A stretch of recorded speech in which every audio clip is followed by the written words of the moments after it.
Hello दोस्तों, मैं Aryan Shukla, business adviser and founder online business workshop. मित्रों, मार्केट टहलने के बाद में, मार्केट का अध्ययन करने के बाद में या मार्केट में घूमने के बाद में हम इस निष्कर्ष पर पहुँचे हैं कि कोई माल बेचता है, कोई नॉलेज बेच रहा है, कोई स्किल बेच रहा है, कोई टैलेंट बेच रहा है, कोई एक्सपीरियंस बेच रहा है और कोई कॉन्फिडेंस बेच रहा है। ध्यान दीजिएगा मैं क्या कह रहा हूँ। कोई प्रोडक्ट बेच रहा है, अर्थात कोई माल बेच रहा है, ठीक है। कोई कोई नॉलेज बेच रहा है, कोई नॉलेज बेच रहा है, कोई स्किल बेच रहा है, कोई टैलेंट बेच रहा है, कोई एक्सपीरियंस बेच रहा है, कोई कॉन्फिडेंस बेच रहा है, कोई विशेषज्ञता बेच रहा है, कोई कार्य बेच रहा है, कोई सर्विस बेच रहा है, कोई सुविधा बेच रहा है, कोई सुविधा बेच रहा है। ये सब अलग अलग बेच रहे हैं, ठीक है। ये सब अलग अलग बेच रहे हैं, लेकिन कहीं पर कुछ जगहों पर ऐसा लगा, कि माल के साथ दुकानदार या विक्रेता माल के साथ नॉलेज भी बेच रहा है। कहीं लगा कि माल के साथ, नॉलेज के साथ वह स्किल भी बेच रहा है। कहीं ऐसा लगा कि माल के साथ नॉलेज, स्किल, टैलेंट भी बेच रहा है। कहीं ऐसा लगा कि माल के साथ नॉलेज, स्किल, टैलेंट, एक्सपीरियंस भी बेच रहा है। कहीं ऐसा लगा कि माल के साथ knowledge, skill, talent, experience, confidence भी बेच रहा है। कहीं ऐसा लगा कि माल के साथ में knowledge, skill, talent, skill, experience, confidence और विशेषज्ञता भी बेच रहा है। कहीं ऐसा लगा कि माल के साथ में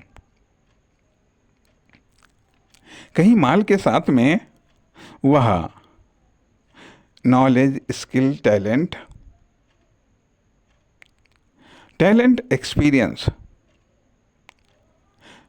एक्सपीरियंस, कॉन्फिडेंस, विशेषज्ञता, कार्य, सर्विस और सुविधा भी बेच रहा है।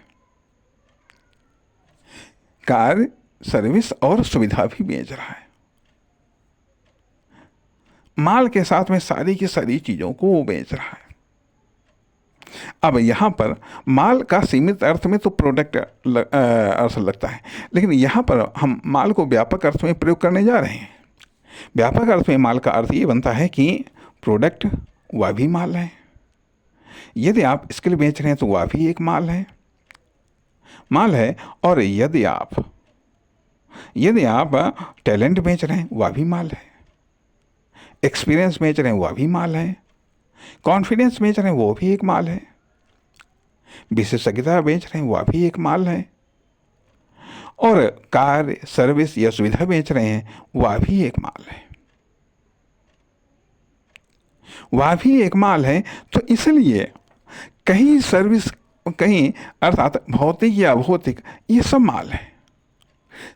तो अर्थात ये टोटल माल की श्रृंखला है। तो ऐसा कम देखने को मिलता है जब प्रोडक्ट के साथ या माल के साथ अन्य चीज़ें भी बेची जा रही हों। लेकिन वहाँ पर दिखाई देता है। जैसे जैसे हम बिजनेस की लेवल को ऊपर जाते हैं, जैसे जैसे हम बिजनेस की लेवल को बढ़ते हैं, लेवल को क्रॉस करते हैं, अपर साइड में जाते हैं, तब वहाँ पर लगने लगता है लोअर लेवल पर सिर्फ लोग माल बेचते हैं, सिर्फ लोग माल बेचते हैं। और जैसे जैसे हम ऊंचे लेवल पर जाते हैं वैसे वैसे हमको ये पता चलने लगता है कि माल के साथ में और भी चीज़ें बेची जा रही हैं, और भी चीज़ें बेची जा रही हैं, या माल के साथ में और भी चीज़ें उस माल से जोड़ी जा रही हैं, जिसमें नॉलेज भी जोड़ा जा रहा है, जिसमें स्किल भी जोड़ा जा रहा है, जिसमें टैलेंट भी जोड़ा जा रहा है, टैलेंट भी जोड़ा जा रहा है, जिसमें एक्सपीरियंस भी जोड़ा जा रहा है, एक्सपीरियंस भी जोड़ा जा रहा है, जिसमें विशेषज्ञता भी जोड़ी जा रही है, जिसमें सर्विस भी जोड़ा जा रहा है, कार्य भी जोड़ा जा रहा है, सुविधा भी जोड़ी जा रही है, ये सब भी जोड़ी जा रही है।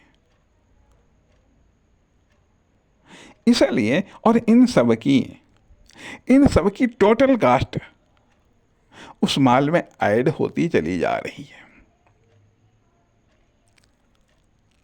अर्थात सेल्स के जो हेल्पिंग खर्चे हैं, अर्थात ये है सेल्स, या ये कह लीजिएगा हेल्पिंग सेल्स या कॉम्प्लीमेंट सेल्स। सेल्स किसी प्रोडक्ट से कंप्लीट होती है, लेकिन उसकी जो हेल्पिंग सेल्स है या उसकी जो कॉम्प्लीमेंट सेल्स है जिसमें मेन तो प्रोडक्ट है, चाहे वह मटेरियल से जुड़ा हुआ प्रोडक्ट हो, या फिर नॉलेज, स्किल, टैलेंट, एक्सपीरियंस, किसी भी चीज़ से जुड़ा हो, कार्य सुविधा किसी भी चीज़ से जुड़ा हुआ, वह तो एक मेन प्रोडक्ट है। लेकिन उसके साथ में और जो कुछ भी है वह हेल्पिंग प्रोडक्ट हो सकता है या फिर कॉम्प्लीमेंट प्रोडक्ट हो सकता है, विजिबल भी हो सकता है, नॉन विजिबल भी हो सकता है। नॉन विजिबल भी हो सकता है तो वह चीज़, तो वो जो है वह चीज़ है जो मतलब ये सब चीज़ें हैं, ये सब उसी में जुड़ती चली जा रही हैं। कारण क्या होता है कि अभी आप, बड़ा सिंपल सा उदाहरण, आप रोड पर किसी ठेले पर या साधारण दुकान पर आप चाय पीने जाइएगा, 10 रुपए की चाय आपको मिलेगी, ठीक है। थोड़ा सा कायदे होटल पर जाइए, हो सकता है वहीं चाय 20 रुपए की मिले। 1-2 स्टार वाले होटल में जाइए, हो सकता है वो चाय आपको 50 रुपए की मिले। 3 स्टार या 5 स्टार में जाइएगा, संभवतः वह चाय आपको 100 या 200 रुपए की चाय मिलेगी। 100 या 200 रुपए की चाय मिलेगी। अब क्या है, आखिरकार ये है उस चाय के साथ चाय है, लेकिन उस चाय के साथ में ये सब चीज़ें, नॉलेज, स्किल, टैलेंट, एक्सपीरियंस, ये सब चीज़ें जुड़ी, और इन सब चीज़ों का असर प्रोडक्ट पर पड़ता है, सर्विस पर पड़ता है, कार्य पर पड़ता है। वहीं चाहे आप हवाई जहाज़ में जाएं, वहाँ पर पिए चाय, समझो 200-250 रुपए की चाय पड़ेगी। तो कहने का अर्थ यह बनता है कि ये चीज़ें जो बताया गया है कि मेन प्रोडक्ट के साथ जब मार्केट को देखा गया तो कहीं पर तो सिंपल माल बिकता हुआ दिखाई दिया, और कहीं पर माल के साथ में और भी बहुत कुछ बिकता हुआ दिखाई दिया, और भी बहुत कुछ बिकता हुआ दिखाई दिया। इस प्रकार से देखा ये जाए कि कुछ प्रोडक्ट या कुछ माल ऐसे होते हैं होते हैं जो किसी माल के साथ जुड़ करके उसकी वैल्यू को बढ़ाने वाले होते हैं, उसके प्राइस को बढ़ाने वाले होते हैं। कुछ ऐसे प्रोडक्ट या माल होते हैं जो किसी के साथ में जुड़ करके उसकी वैल्यू को, उसकी इम्पोर्टेंस को, उसके प्राइस को, उसकी उपयोगिता को बढ़ाने वाले होते हैं। तथा कुछ ऐसे भी माल होते हैं जो किसी प्रोडक्ट के साथ में या किसी माल के साथ में जुड़ने से उसकी वैल्यू को गिराने वाले होते हैं, उसकी उपयोगिता को गिराने वाले होते हैं, उसके प्राइस को गिराने वाले होते हैं, उसके इम्पोर्टेंस को गिराने वाले होते हैं। अब उन चीज़ों का इस्तेमाल करके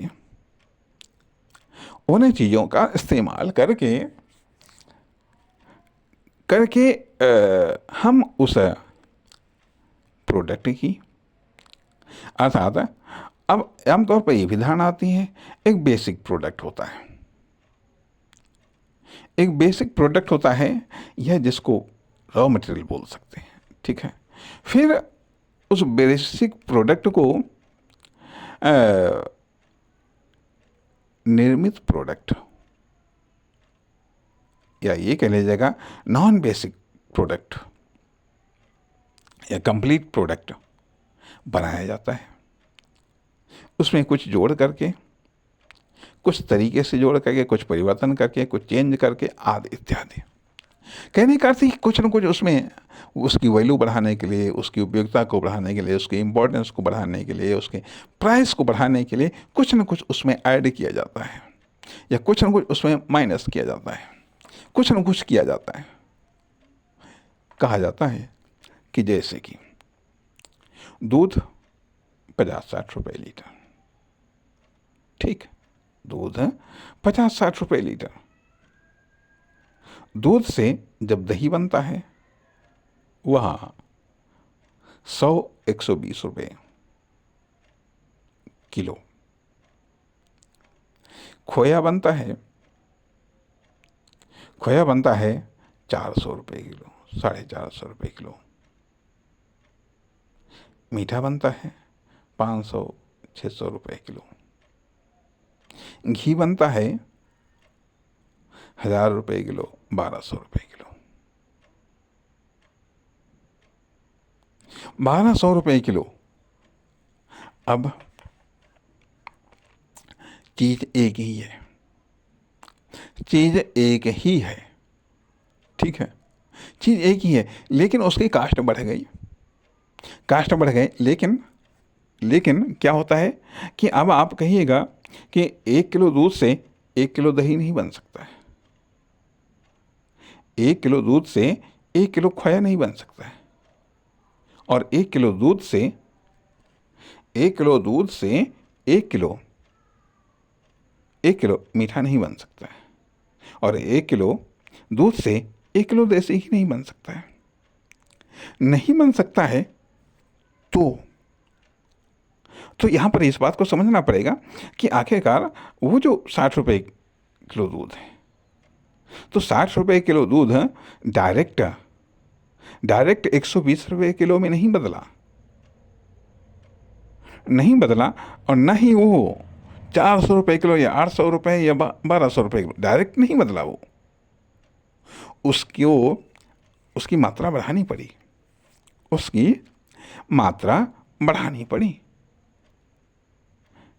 मात्रा बढ़ानी पड़ी, अर्थात दही बनने में और ज़्यादा लगता है दूध, खोया बनाने में और ज़्यादा लगता है दूध, मीठा बनाने में और ज़्यादा दूध लगता है, और दही बनाने में और ज़्यादा दूध लगता है। 1 किलो मान लिया घी बनाने में, 1 किलो खोया बनाने में, और 1 किलो दही बनाने में या 1 किलो मीठा बनाने में दूध की मात्रा ज़्यादा लगती है। तो कहने का अर्थ है कि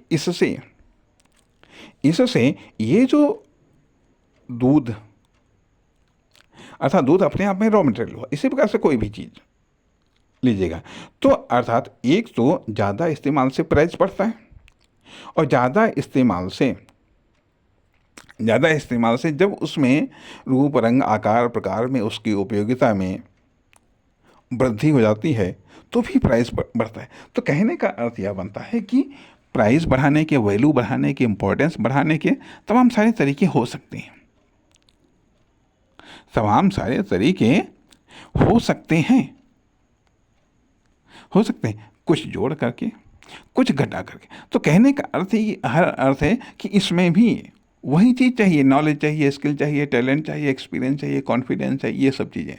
तो ये सब चीज़ें तो लगती ही हैं, ये सब चीज़ें लगती हैं। तो सवाल इस बात का उठता है कि मेन प्रोडक्ट के साथ में और क्या क्या बिक रहा है। जब मार्केट में देखते हैं तो कहीं पर जो सिंपल लोग हैं सिर्फ वो सिंपल ही बेच रहे हैं, वो माल ही बेच रहे हैं, कहीं कहीं पर हमें दिखाई देता है कि माल के साथ में कुछ और भी बिकता हुआ दिखाई देता है जिसका लाभ वो उठा रहे हैं। अर्थात बिजनेस से न्यूनतम लाभ सिंपल लोग जब सिंपल तरीके से माल बेचते हैं तो सबसे कम लाभ वो उठाते हैं, और जब साधारण माल असाधारण तरीके से लोग बेचते हैं तो वह असाधारण लाभ उठाते हैं। और भी कई सारे तरीके हैं। नमस्कार, धन्यवाद।